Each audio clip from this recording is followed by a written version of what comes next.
The Rape of We, the People and the Constitution for the United States. Charlene Music updated 4 July 2019 musicians4freedom.com.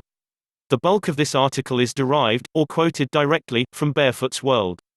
When this article was reposted April 25, 2012, that site was up and down. You can still find similar material at USA vs. US. In honor of our holiday this weekend, and our upcoming third annual #CAF 2019 Colorado International Activism Film Festival, here's a few thoughts from around the web re the Betsy Ross flag controversy. What do you think? Check out our film festivals, Infinite Perimeter Films and AIA Filmmakers. Take a look at USA vs. US. Here's a handy-dandy listing of recent M4F posts. Have a look at this multi-part essay, Birthday of the Sun, The Pagan Origins of Christmas, here. Take a look at this multi-part essay, What is a Born Alive Certificated Person, here. Check out Have You Been Hornswoggled? Constructive fraud, a contract or act, which, not originating in evil design and contrivance to perpetuate a positive fraud or injury upon other persons, yet, by its necessary tendency to deceive or mislead them, or to violate a public or private confidence, or to impair or injure public interest, is deemed equally reprehensible with positive fraud, and therefore is prohibited by law. Bouvier's Law Dictionary 1856 edition. The people who created this government endowed it with broad powers. They created a sovereign state with power to function as a sovereignty. But the citizens themselves are sovereign, and their citizenship is not subject to the general powers of their government. Perez v. Brownell. What is a born alive certificated person? Also, you may want to check out Kurt Kallenbach, What is a Born Alive Certificated Person? Read here. But know this, that if the goodman of the house had known in what watch the thief would come, he would have watched, and would not have suffered his house to be broken up. Matt. 2443. Strong's number G3617 matches the Greek oikodespots. It occurs 12 times in 12 verses in the Greek concordance of the KJV. Read Voodoo Dolls of the Elite and consider the words of the classic song, The House of the Rising Sun. 1. The United States went bankrupt in 1933 and was declared so by President Roosevelt by Executive Orders 6073, 6102, 6111, and 6260. See Senate Report 93-549, pages 187 and 594 under the Trading with the Enemy Act, 65th Congress, Sess. I. Chs. 105, 106, October 6, 1917, and as codified at 12 U.S.C.A. 95a. 2. The several states of the Union then pledged the faith and credit thereof to the aid of the national government, and formed numerous committees, such as the Council of State Governments, Social Security Administration, etc., to purportedly deal with the contrived economic emergency caused by the bankruptcy. These organizations operated under the Declaration of Interdependence of January 22, 1937, and published some of their activities in Book of the States. Note, the Council of State Governments has now been absorbed into such things as the National Conference of Commissioners on Uniform State Laws, whose headquarters office is located at 676 North St. Clair Street, Suite 1700 Chicago, Illinois 60611, and, all being members of the bar, and operating under a different constitution and by laws, has promulgated, lobbied for, passed, adjudicate and ordered the implementation and execution of their purported statutory provisions, to help implement international treaties of the United States or where world uniformity would be desirable. See 1990-1991 reference book, National Council of Commissioners on Uniform State Laws, pg. 2. This is apparently what Robert Bork meant when he wrote, "We are governed not by law or elected representatives but by an unelected, unrepresentative, unaccountable committee of lawyers applying no will but their own." See The Tempting of America, Robert H. Bork, pg. 130. Aren't we, the people, the sovereign power? 3. In view of Robert H. Bork's statement, it is more than worthy of note that there is an original 13th Amendment to the U.S. Constitution called the Title of Nobility Amendment that reads, "If any citizen of the United States shall accept, claim, receive or retain any title of nobility or honor, or shall, without the consent of Congress, accept and retain any present, pension, office or emolument of any kind whatever, from any emperor, king, prince or foreign power, such person shall cease to be a citizen of the United States, and shall be incapable of holding any office of trust or profit under them, or either of them." 4. In January 1810, Senator Philip Reed of Maryland proposed the Title of Nobility Amendment, History of Congress, Proceedings of the Senate, p. 529 to 530. On April 27, 1810, the Senate voted to pass this 13th Amendment by a vote of 26 to 1. The House resolved in the affirmative 87 to 3, and the resolve was sent to the states for ratification. By December 10, 1812, 12 of the required 13 states had ratified as follows: Maryland, December 25, 1810, Kentucky, January 31, 1811, Ohio, January 31, 1811, Delaware, February 2, 1811, Pennsylvania, February 6, 1811, New Jersey, February 13, 1811, Vermont, October 24, 1811, Tennessee, November 21, 1811, Georgia, December 13, 1811, North Carolina, December 23, 1811, Massachusetts, February 27, 1812, New Hampshire, December 10, 1812. Before a 13th state could ratify, the War of 1812 broke out and interrupted this very rapid move for ratification. On May 13, 1813, the state of Connecticut failed to ratify this original 13th Amendment, leaving it to Virginia to be the required 13th state to ratify. Virginia ratified with the March 12, 1819 publication of the Laws of Virginia. Connecticut then published it in 4 separate editions of the Public Statute Laws of the State of Connecticut as a part of the U.S. Constitution in 1821, 1824, 1835 and 1839. Then, without record or explanation, it mysteriously disappeared from subsequent editions prior to the Civil War between the states. However, printing by a legislature is prima facie evidence of ratification, and it has been found to have been printed as part of the Constitution by many of the other states until after the Civil War and into the Reconstruction period, when it mysteriously disappeared from all subsequent printings, the last official publication found being the 1876 Laws of the Territory of Wyoming frontispiece, Amendment 13. 5. The reorganization of the bankruptcy is located in Title 5 of United States Codes Annotated. The explanation at the beginning of 5 USCA is most informative reading. The Secretary of Treasury was appointed as the receiver in bankruptcy. See Reorganization Plan No. 26, 5 USCA 903, Public Law 94 to 564, Legislative History, pg. 5967. Since a bankrupt loses control over his business, this appointment to the office of receiver in bankruptcy had to have been made by the creditors, who are foreign powers or principals. 6. The United States as corporator, 22 USCA 286e, ASEQ, and state CRS 2436-104 CRS 2460-1301H had declared insolvency.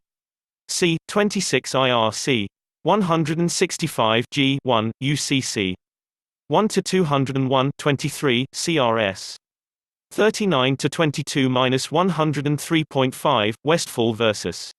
Braley 10 Ohio 18875 Am. Dec. 509 Adams vs. Richardson 337 SW 2D911 Ward vs. Smith 7 Wall 447. A permanent state of emergency was instituted, formed and erected within the Union through the contrivance, fraud and avarice of the international financial institutions, organizations, corporations and associations, including the Federal Reserve, their fiscal and depository agent, whose member banks are privately owned corporations. 22 USCA 286d. 7. The government, by becoming a corporator, c. 22 USCA 286e, lays down its sovereignty and takes on that of a private citizen. It can exercise no power which is not derived from the corporate charter. See the Bank of the United States vs. Planters Bank of Georgia, 6L ed. 9 Wheat 244, U.S. vs. Burr, 309 U.S. 242. The real party in interest is not the de jure United States of America or state, but the bank and the fund. 22 USCA 286, ASEQ, CRS 1160-103. The acts committed under fraud, force and seizures are many times done under letters of marque and reprisal, i.e. recapture. C. 31 USCA 5323. The bankruptcy has never ended. 8. On March 17, 1993, on page 1303 of Volume 33 of the Congressional Record, Congressman Trafficant stated, Mr. Speaker, we are now here in Chapter 11.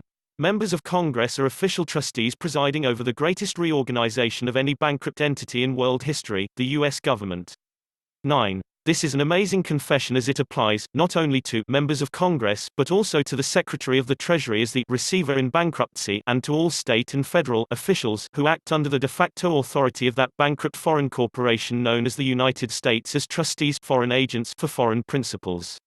Trustees work for the creditors of a bankruptcy and are agents for foreign principals. In this case, the creditors are the Federal Reserve Banks, the International Monetary Fund, the Fund, and the International Bank for Reconstruction and Development, the Bank. C. Who is running America? 10. It is worthy of note that an attorney representative is required to file a foreign agent's registration statement pursuant to 22 U.S.C.A. 611 C.1 IV, 612 and 613 when representing the interests of a foreign principal or power. C. Rabinowitz vs. Kennedy, 376 U.S. 605, 11 L. ed. 2d 940, 18 U.S.C.A. 219 and 951. 11. It is said that the economic crash of '29 and the Great Depression was caused by the Federal Reserve withholding currency from circulation and raising interest rates after an inflationary easy money policy in the early 1920s. The Federal Reserve's fear of excessive speculation led it into a far too deflationary policy in the late 1920s, destroying the village in order to save it. The U.S. economy was already past the peak of the business cycle when the stock market crashed in October of 1929. So it looks as though the Federal Reserve did raise interest rates too much, and bring on the recession that they had hoped to avoid.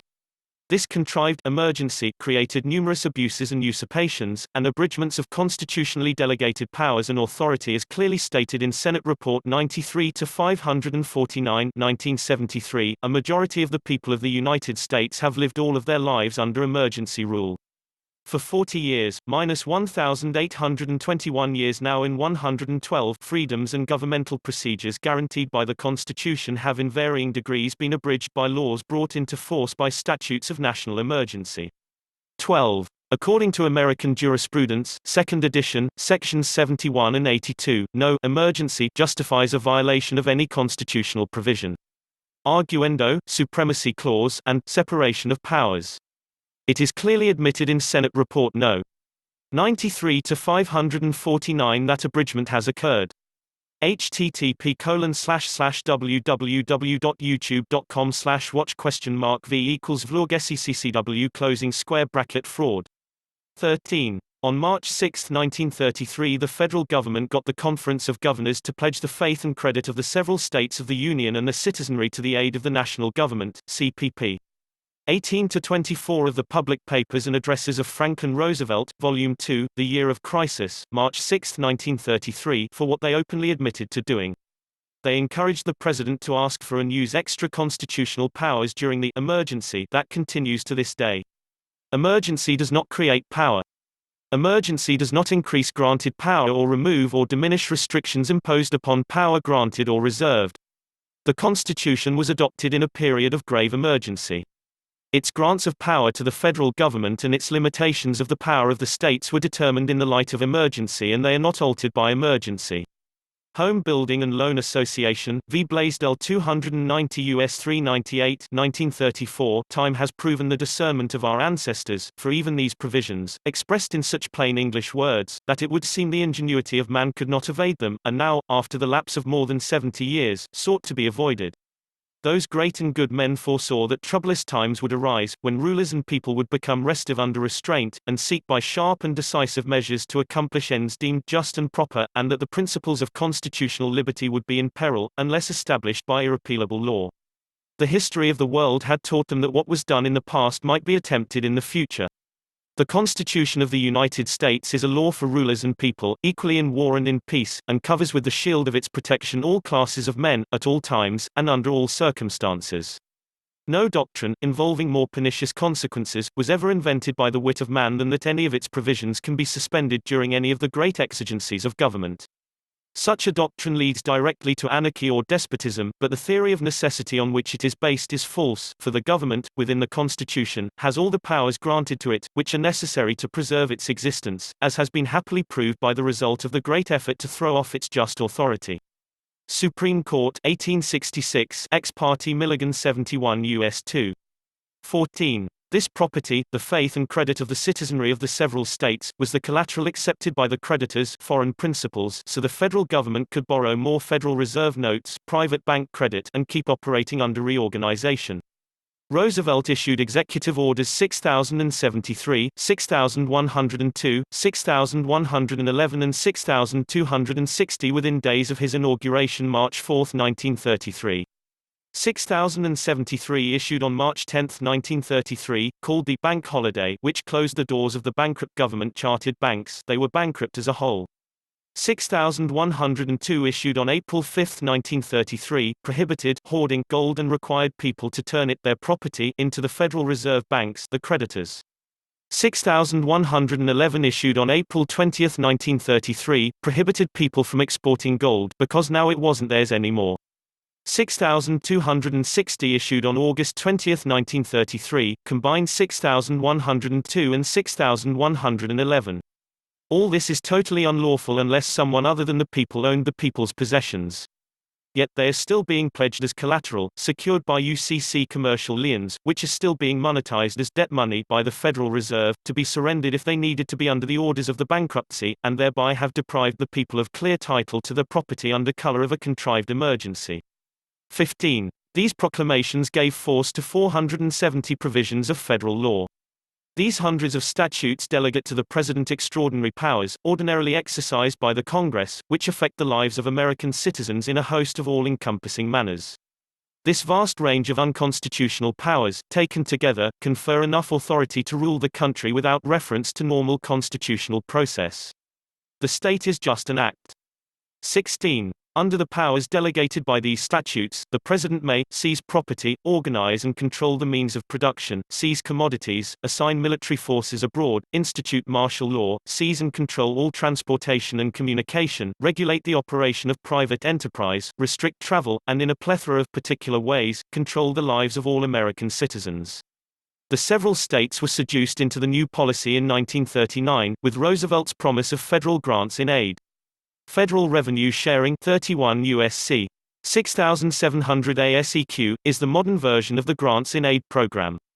In return for these grants, the states would agree to uphold and maintain the pledge of life, labor and property of their respective citizenry as surety for the debt obligations of the federal government. The politicians of these respective states gladly complied, because they viewed this as an opportunity to increase their own political power, letting the next generation of office holders worry over the long-term consequences of their acts. 17. On May 23, 1933, Congressman Louis T. McFadden brought formal charges against the Board of Governors of the Federal Reserve Bank System, the Comptroller of the Currency and the Secretary of the United States Treasury for numerous criminal acts, including but not limited to, conspiracy, fraud, unlawful conversion, and treason. The petition for articles of impeachment was thereafter referred to the Judiciary Committee, and has yet to be acted upon. See, the Congressional Record, May 23, 1933, pp. 4055-4058. 18. Such persons fraudulently swore an oath to uphold, defend and preserve the sovereignty of the nation and the several republican states of the Union, and breached the duty to protect the people, citizens and their posterity from fraud, imposition, avarice and stealthy encroachment. See, Atkins et al. Versus. U.S. 556 F2D 1028, pg. 1072, 1074, The Tempting of America, Supra, pgs. 155-159, also see, 5 U.S.C.A. 5305 and 5335, Senate Report No. 93-549, pgs. 69-71, CRS. 24-75-101. 19. Such principles as fraud and justice never dwell together. Wingate's Maxims 680, and a right of action cannot arise out of fraud. Broom's Maxims 297, 729, Cooper's Reports 343, 5 Scott's New Reports 558, 10 Mass. 276, 38 Fed. 800. These basic principles may be too high a thought concept for our judges, legislators, and public servants, as are due process, just compensation, and justice itself. Honor is earned by honesty and integrity, not by or under false and fraudulent pretenses. The color of the cloth one wears will not cover up the usurpations, lies, trickery and deceptions. 20. In 1938, the whole country was bankrupted. The creditors, foreign powers, seized ownership of the flag, state governments, their laws and constitutions, including every last comma and period, and the whole country and its citizens. It placed us in peonage.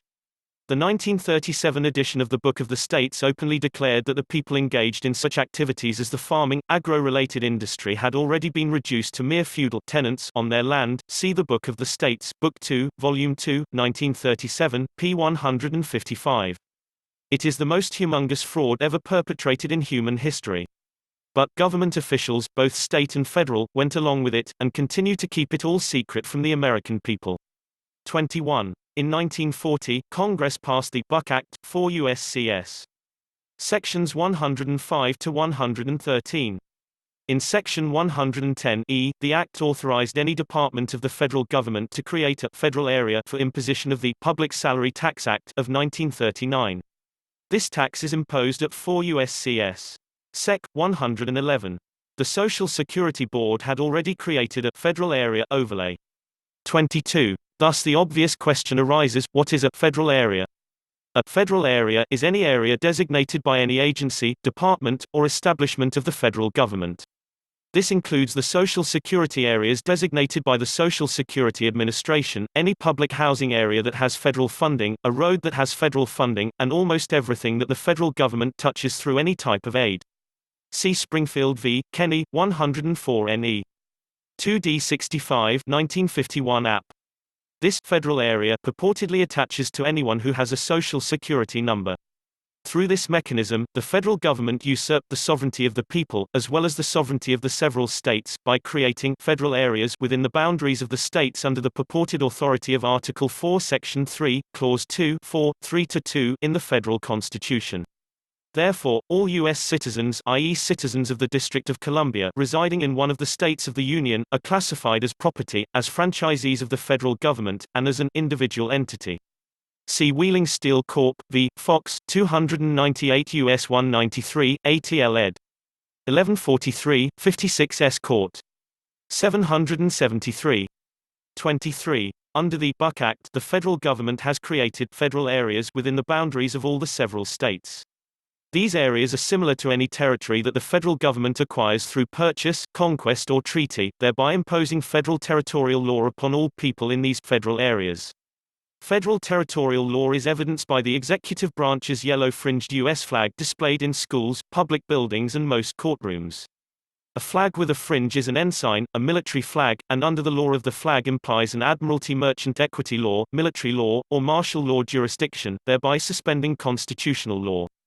It is not a Title 4 U.S.C. 1 United States flag. Within a courtroom, the bar is emblematic of the rail of a ship. The court judges the captains of said ship, interpreting the laws according to the jurisdiction decreed by the displayed flag. Be aware. A military flag is a flag that resembles the regular flag of the United States pursuant to U.S.C. Chapter 1, 2, and 3, Executive Order No. 10834, August 21, 1959, 24 FR 6865, except that it has a yellow fringe, bordered on three sides. The President of the United States designates this deviation from the regular flag by executive order, and in his capacity as Commander-in-Chief of the Armed Forces. A long habit of not thinking a thing wrong gives it a superficial appearance of being right. Thomas Paine. 24. In 1966, Congress, being severely compromised, passed the Federal Tax Lien Act of 1966, by which the entire taxing and monetary system, i.e., essential engine, see Federalist Papers No. 31, was placed under the Uniform Commercial Code. See Public Law 89-719, Legislative History, pg. 3722, also see CRS. 5 January 106. 25. The Uniform Commercial Code was, of course, promulgated by the National Conference of Commissioners on Uniform State Laws in collusion with the American Law Institute for the Banking and Business Interests. See Handbook of the National Conference of Commissioners on Uniform State Laws, 1966, ed., pgs. 152 and 153. 26. Things steadily grew worse, and on March 28, 1970, President Nixon issued Proclamation No. 3972, declaring an emergency because the postal employees struck against the de facto government for higher pay due to inflation of the paper bills of credit. See Senate Report No. 93 to 549, pg. 596. Nixon placed the U.S. Postal Department under the control of the Department of Defense. See Department of the Army Field Manual, FM 41-10, 1969.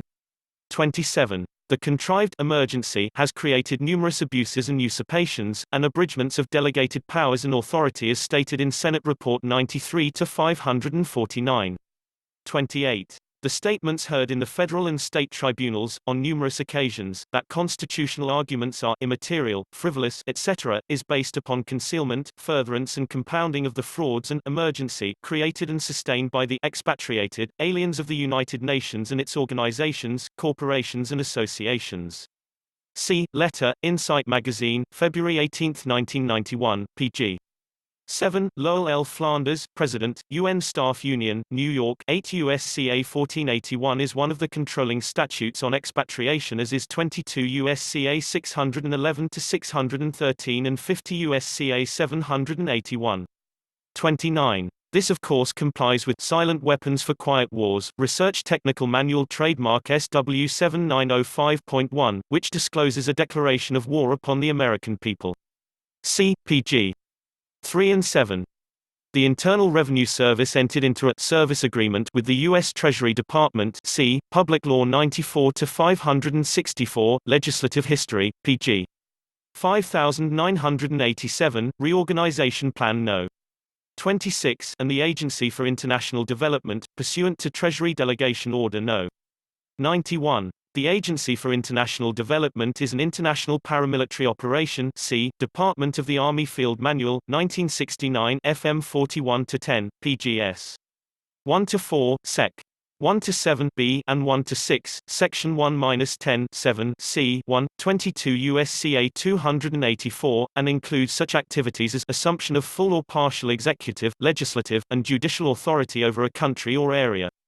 See FM 41-10, pg.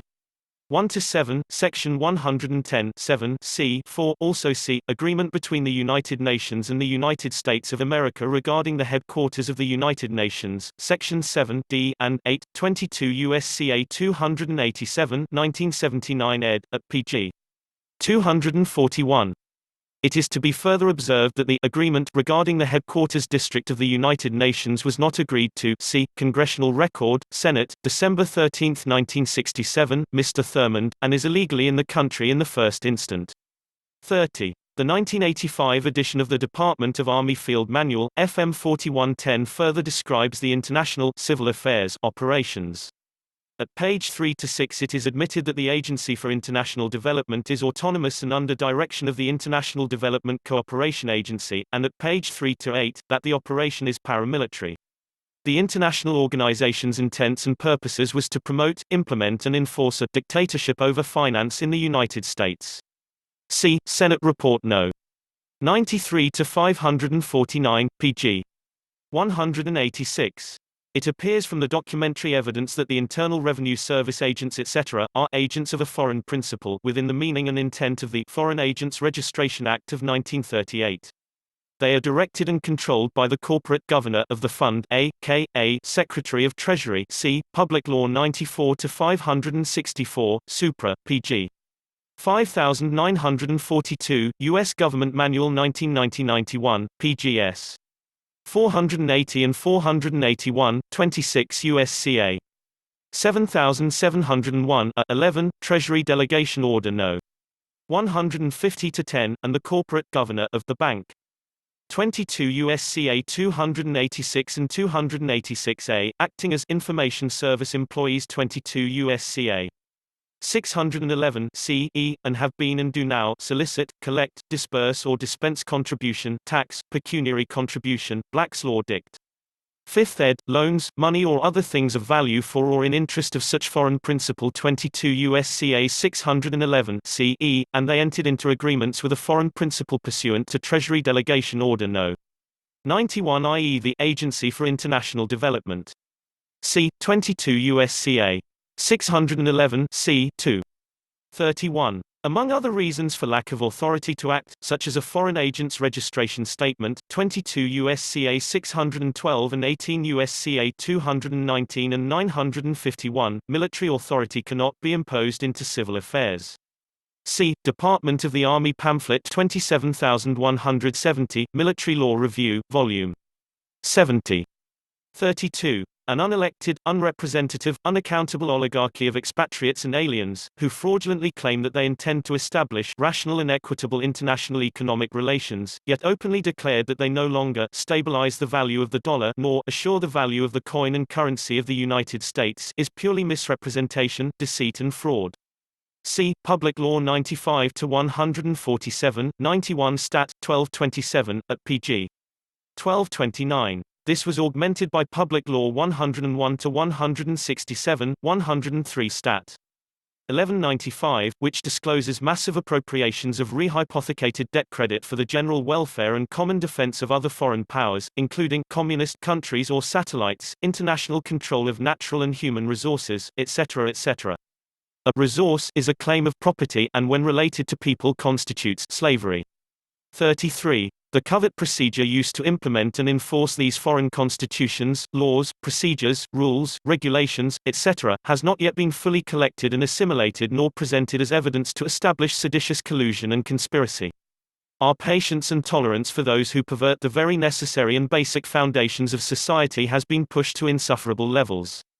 They have fundamentally changed the form and substance of the de jure republican form of government guaranteed to each state under Article 4, Sec. 4 of the U.S. Constitution, exhibited a willful and wanton disregard for the rights, safety and property of others, evinced a despotic design to reduce the people to slavery, peonage and involuntary servitude, under a fraudulent, tyrannical, seditious foreign oligarchy, with intent and purpose to institute, erect and form a dictatorship over all citizens and their posterity. 34. Pactions, confederations, and alliances, and under pretense of emergency, which they themselves created, promoted and furthered, formed a multitude of officers and retained those of alien allegiance to perpetuate the frauds and to eat out the substance of the good and productive people of this land. They have trespassed on our lives, liberties, properties and families and endangered our peace, safety, welfare and dignity. Lawbreaking. 35. In the field of law we got removal of federal common law with the Erie Railroad Co. v. Tompkins case, 304 U.S. 64, and the hodgepodging of the jurisdictions of law and equity together, which is known as one form of action, as two of the main insanities dictated by the new owners. Law and equity does not mix any better than oil and water. 36. Sometime between 1958 and 1970 Admiralty was mixed in with the one form of action, civil actions. See Rule 1 in the 1958 and 1970 editions of the Federal Rules of Civil Procedure in Title 28 United States Code. 37. In Federalist Paper No. 83 Hamilton expressed, "My convictions are equally strong that great advantages result from the separation of the equity and the law jurisdiction. The Constitution establishes the three jurisdictions as separate in Article 3. 38. There is no constitutional authority for operating in bankruptcy under martial law, rule. The legislative, executive, and judicial branches no longer exist, as the de jure government has fraudulently been dissolved and the entire country has been received in bankruptcy by the Fund (IMF) and World Bank through a series of Emergency War Powers Acts. 39. The intent and objective of the bankruptcy was not to resolve any emergency, it was to create one for the express purpose of changing the governmental, social, economic and industrial character of the de jure society, to infringe and abrogate inalienable rights, steal and alienate the birthrights of the people, impair the obligations of honest contracts, to defraud and obtain a benefit therefrom, create turbulence and contention, overthrow, and to establish a corrupt totalitarian oligarchy in combination, in direct contravention to the law of the land, and against the peace, dignity and security of we the people, the real state. 40. Because the states also are now bankrupt entities means that now not even the de facto state courts have any sovereignty, no enforceable jurisdiction, and can only invite participants into court. State courts are now only courts of mediation. Fines collected by these courts go to the Federal Reserve banks, the depository agents for the fund and the bank. Thus, administrative agents in this state are also acting as trustees and agents for foreign principals, and are required to register as such. De facto operations. 41. If public officials represent the people under the Constitution, they can only collect, use, and be paid in constitutional money, gold and silver. And they can only operate at common law in all criminal matters except for maritime contracts. 42. Federal Reserve banks are private banks. Check the government and private pages of the telephone book to see where they are listed. If public officials use Federal Reserve notes or funds reducible only to Federal Reserve notes in public business, they are using non-redeemable, dishonored, impaired, depreciated, rehypothecated, interagency, international bills of debt, credit, and have to be operating only a de facto government, which is treason to their oaths of office and violations of their agency obligations to the sovereign people, and in this case, for foreign principals. See, who is running America? For a listing of the major shareholders of the Federal Reserve Banks, and the staff report of the Committee on Banking, Currency and Housing, House of Representatives, 94th Congress, 2nd Session, August 1976, titled Federal Reserve Directors, A Study of Corporate and Banking Influence, which delineates the interlocking directorships of the shareholders. Again, a long habit of not thinking a thing wrong gives it a superficial appearance of being right. Thomas Paine. 43. It is a clearly established principle of law that a corporation being incorporeal and a creature of the law must be represented by an attorney. An attorney representing an artificial entity, such as the de facto state of pick one of the states, must appear with the corporate charter and law in his hand. A person acting as an attorney for a foreign principal must be registered pursuant to the Foreign Agents Registration Act, 22 U.S.C. Section 612 ASEQ. See Victor Rabinowitz A. al. v. Robert F. Kennedy 376 U.S. 605. 44. Failure to file said foreign agent's registration statement goes directly to the jurisdiction, and lack of standing to be before the court, and is a felony pursuant to 18 U.S.C. 219, and 951. The conflict of law, interest and allegiance is obvious. No man can serve two masters. See Bible, Luke chapter 16 verse 13, Jeffrey v. Pounds, 67 Cal. App. 3D6, Cinema 5 v. Cinerama 528 F2D 1384, Easley v. Brookline Trust 256 SW2D 983. 45. In U.S. v. Woodley 726 F2D 1328 and 751 F2D 1008, it is ruled that a judge who can be influenced by another department or others, is not an Article 3 de jure judge. And in U.S. v. Ferreira 13 How 42 it is ruled that a judge who can be influenced by another, not independent, is only a commissioner under a treaty. There is no authority under the Constitution for statutory administrative courts. We courts have no more right to decline the exercise of jurisdiction which is given, than to usurp that which is not given. The one or the other would be treason to the Constitution. Cohen v. Virginia 6 Week 264. In all cases, in which a state shall be a party, the Supreme Court shall have original jurisdiction. Article 3, Section 2, U.S. Constitution. 46. Judges who pretend judicial power without really having it, and when they act for foreign principles, violate 18 U.S.C. 219 and 951.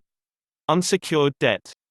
47. This affiant did not give permission to anyone to pledge his life, liberty, body, property, and labor for someone else's benefit, i.e., the federal government's debt.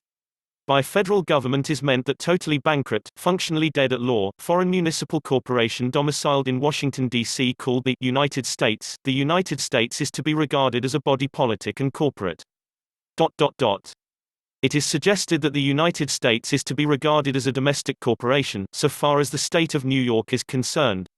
We think this contention has no support in reason or authority. The United States is a foreign corporation in relation to a state, in re Merriam's Estate, 36 NE 505, 506-22. That the pledge was made anyway is fraud, because no one asked this affiant his permission or even told him about it. Security for a debt can never be lawfully obtained by fraud. Fraud vitiates the most solemn contracts, documents and even judgments. U.S. v. Throckmorton, 98 U.S. 61. 48. The de facto state engages in activities forbidden to the de jure state by collusion with the internationals pursuant to 26 IRC 6103 K5 under the pretense of the Intergovernmental Personnel Act, acting as the Fed State Team. The Fed State Team is under the direction and control of the Assistant Commissioner International. See Internal Revenue Manual Section 1132.61 pages 1100-40.1 through 1100-40.2 1992 edition and Fed State Bulletins Commissioners Advisory Group meeting September 24 and 25 minutes. 49. The state government is supposed to protect its citizens from excesses by federal government personnel, and likewise the federal government is supposed to protect us from excesses by state government personnel. But the internationalists' aim is excesses and subjugation, so this Fed-state team establishes cooperation between all government personnel working not for the people, but for foreign principles. 50. A municipal court is no more than a collection agent for the creditors of what used to be our governments. The institutions now functioning as the government are merely the alter ego of the fund and the bank. These foreign entities are operating illegally in this country by pretending to be the government for the people, and is what the U.S. Supreme Court tacitly describes as cooperative federalism. 51. Public officials, who under false and fraudulent pretenses and colors of authority engage in soliciting and collecting information, contributions, loans, money, or other things of value for or in the interest of their foreign principals, and being directly or indirectly subsidized, directed, controlled, or financed by said foreign powers, and while deceitfully and secretly agreeing to conceal their true character and true principle were and are engaged in promoting and furthering the principles and doctrines of one world government, and the dissolution of the several states united. Such promotion constitutes the revival of the ancient pagan and evil Roman civil law under which Jesus was crucified, and under which Christians were thrown to the lions. 52. All public officials in this state, acting as trustees for foreign principles, at all times heretofore and herein were agents for foreign principles as defined in 22 U.S.C. 611, namely the fund (IMF) and the bank. As such, they are required to file a foreign agent's registration statement form and supplements thereto, pursuant to 22 U.S.C. 612, and are not exempt pursuant to 22 U.S.C. 613. See Rabinowitz v. Robert Kennedy 376 U.S. 605. 53. Acting under false and fraudulent pretenses as officers and officials of the de jure government of the United States of America is a violation of the Penal Code if the official intends to induce another to submit to his pretended official authority. This would also be a violation of the victim's civil rights under Title 42 U.S.C. 1983. Treason. 54. By continuing to administer this perfidy, public officials are committing treason against not only the Constitution, but against truth, rightness, and the real sovereigns of the nation, we the people. There is no position which depends on clearer principle than that every act of a delegated authority, contrary to the tenor of the commission under which it is exercised, is void. No legislative act, therefore, contrary to the Constitution, can be valid. To deny this would be to affirm that the deputy is greater than his principal, that the servant is above the master, that the representatives of the people are superior to the people themselves, that men acting by virtue of powers may do not only what the powers do not authorize, but what they forbid. Federalist Paper No. 78 Alexander Hamilton. War and Emergency Powers. 55. Research is pouring in at an accelerating rate. The cat is out of the bag. All across America, people are becoming aware of this fraud being perpetrated upon them by de facto public officials who continue to administer this perfidy. Typical examples are, from a resolution adopted by unanimous vote on June 17, 1995, by the Republican Party of Texas State Executive Committee, whereas there has occurred continuous breach of trust, duty and obligation imposed under authority of the Constitution of the United States of America, resulting in a continued abridgment of the rights, privileges, immunities, and liberties of citizens and others, all committed under pretense of a continuing national crisis and furtherance of emergency conditions, and, whereas, our forefathers recognizing these same conditions wrote to the British Parliament and King of Great Britain in the Declaration of Rights of 1774, whereas, since the close of the last war, the British Parliament, claiming a power of right to bind the people of America, by statute, in all cases whatsoever, hath in some acts expressly imposed taxes on them, and in others, under various pretenses, but in fact for the purpose of raising a revenue, hath imposed rates and duties payable in these colonies, established a board of commissioners, with unconstitutional powers, and extended the jurisdiction of courts of admiralty, not only for collecting the said duties, but for the trial of causes merely arising within the body of a country. Today, under pretense of emergency and reorganization, the mischief has been recreated and reinstituted within the nation and several states of the Union, and has once again left the people without any plain, speedy or adequate remedy, and is wholly contrary to the true original extent and end of the Union and civil government as ordained and established by the people.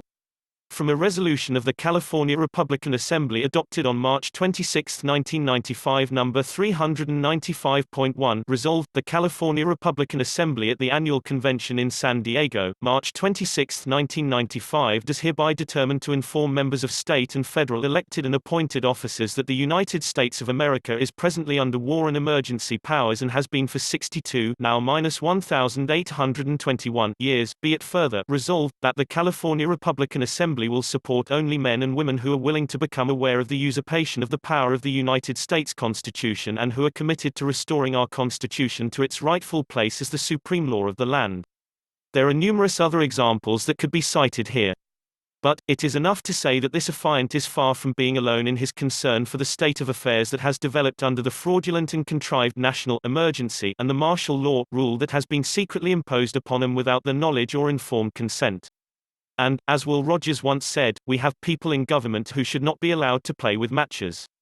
http://www.youtube.com/watch?v=sis-zoikike (Jack Torrance, Mr. Grady, you were the caretaker here. Delbert Grady, I'm sorry to differ with you, sir, but you are the caretaker. You've always been the caretaker. I should know, sir. I've always been here. Read more quotes from The Shining is the film, The Shining, about the Federal Reserve.